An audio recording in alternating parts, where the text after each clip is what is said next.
Sure. So sort of the typical winter response is that the beach erodes in the winter and the sand gets pulled offshore into a sandbar.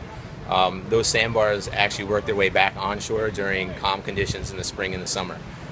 Sandy was an exception because the storm was so powerful, pulled the sand so far offshore and or into Barnegat Bay that we needed to go back in and do these beach nourishments to replenish those beaches. This past winter, the storms were severe, but not that severe.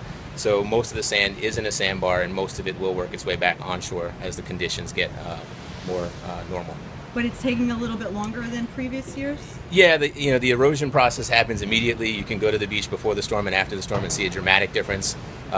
Beach accretion or building up takes a longer time, typically over several months. So it's a more gradual process, and you wouldn't notice it from day to day.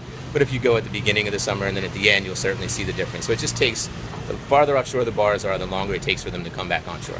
And it's taking a little bit longer this year compared to previous years? Yeah, the bars, the location of the bars is really related to the size of the storms and really how big the waves are.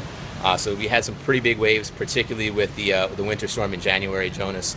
And because of that, the sandbars are a little bit further offshore. So it'll take just a little bit longer for those sandbars to work their way back onshore.